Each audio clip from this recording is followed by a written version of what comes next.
Not just severe fearing not surviving in terms of life and death, but fearing not paying the mortgage at the end of the month, fearing of having your house foreclosed. They all lock you in to a sense of needing to survive.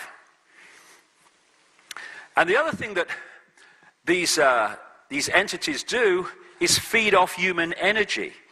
And to feed off human energy, they have to pull humans into an energetic state that they can feed off. If you're in a state of harmony, they can't feed off it because never the twain shall meet vibrationally.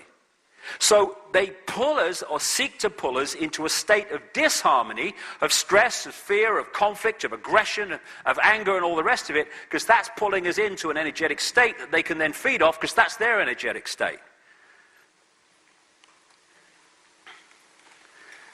And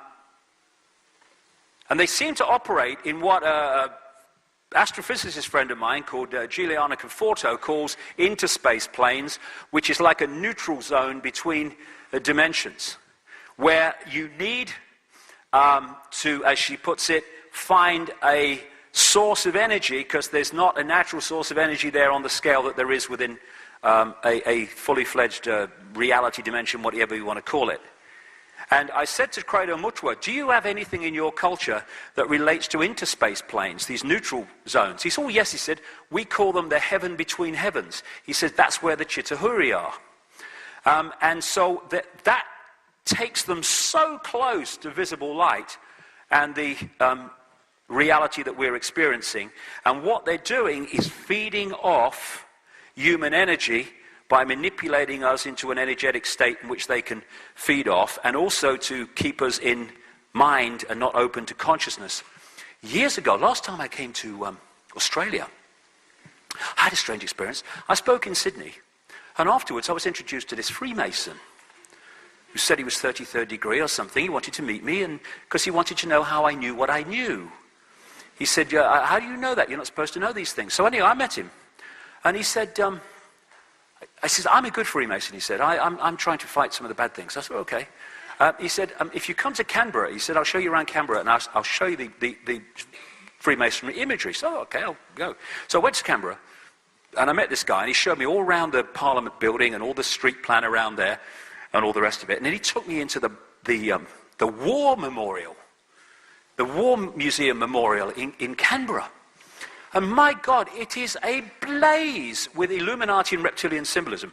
And when you go into the part where the unknown soldier grave is, on the four corners and the pillars are depictions of soldiers, men and women, and then you've got the light coming up from the top of their head going up, and you've got a reptilian figure sitting above that, almost policing the connection to out there, and this satanic symbolism and all this stuff. And when you look at the sponsors of the War Museum, a number of them are like a who's who of the Illuminati in Australia, according to this guy.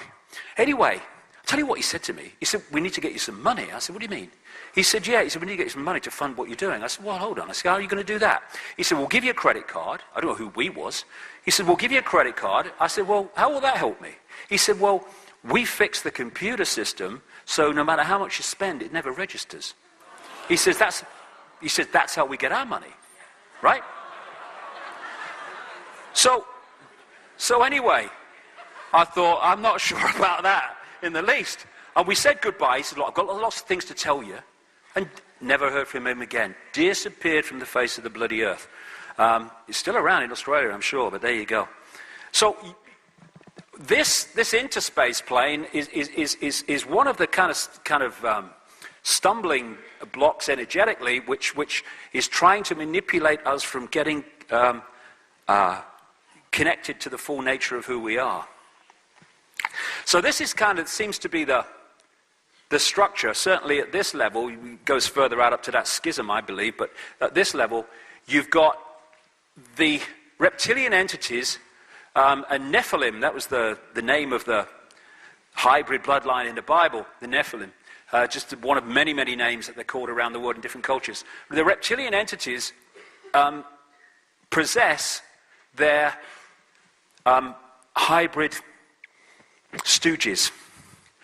And the secret society network within this reality manipulates the stooges and their gophers and agents into the positions of power at the top of the pyramids in all these different countries. These are the subsidiary networks I'm talking about. They then control all these other things like politics, finance, media, military, religion, and the royal networks, because that locks into them. And then down come the people. And these people at the top, who appear in everyday reality and on the news bulletins, often to be at odds with each other and fighting each other. And so lots of infighting goes on among these people because they're so imbalanced that of course they're going to fight for them, among themselves, but there is a level that knocks heads together when it gets in the way. And so they're manipulating, playing different countries and groups and Islamic and stuff off against each other. And if you notice, the people that declare the wars never bloody fight them. These people go off like silly sods and fight them. And these people who have nothing against these people, but those people tell them they should, and all the rest of it, and the people fight among themselves, creating great stress, great disharmony, energy to be absorbed, and all the rest of it, because they're manipulated by the tiny few into this stuff. I mean, if George Bush, boy George Bush, had been in Iraq when the first bullet was fired, he'd been under a bed in Houston when the second bugger went off. These people do not fight the wars, they just declare them. We fight the wars, and if we stopped fighting the sodding wars and came together, we made the whole system completely impotent.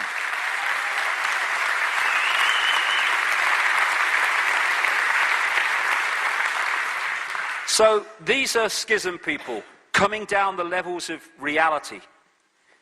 And they feed off the energy that we generate through our states of emotional and mental states, and they manipulate that. Now, the one energy they can't take, the many energies they can't take, that they're in harmony, but what we call love, the energy of the heart, no way they want anything to do with that. They can't cope with it, and they can't sync with it, and they want to shut that energy off, and that's what they do by manipulating society and playing us off against each other. There's a guy called Mr. Emoto, a Japanese researcher I spent a long time with, spent a whole weekend with once in London. We actually wrote a book together, funnily enough, just not writing, but just talking and it all being translated. And he's famous for filming water crystals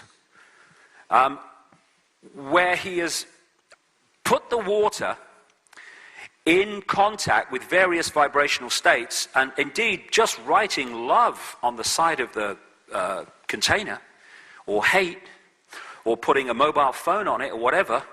And what he then does is, and I've seen his laboratory and stuff in Tokyo, he freezes it very, very quickly. And what is then captured in the water crystal is the vibration of the love written on the side, because you write love, generates love, if that's the motive of writing love, hate, all the rest of it. So that is what a water crystal exposed to words of love and appreciation looks like. This is what a water crystal looks like when it's exposed to hate. Now, that's the world before the schism. This is the world afterwards. And it's this energy that represented by that crystal that these guys want us to produce, and the operations, the level that they operate on themselves. So we need to be very careful about the way we talk to each other, the way we express things, because if you can put the word love on the side of a container of water and create that difference, or hate, imagine what we're doing to the energy field and our own individual energy fields as we interact when we are hurling abuse at each other. But that's what these guys want. They want to conflict, schism, break up. The society is just a manifestation of that schism.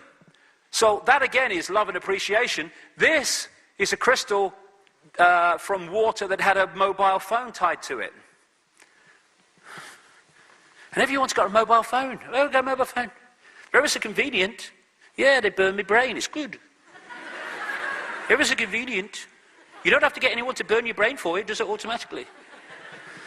So the idea and my God, have they succeeded up to this point, is to turn humanity at war with itself. That's the way they do it. And in this film, Monsters, Inc., which I took my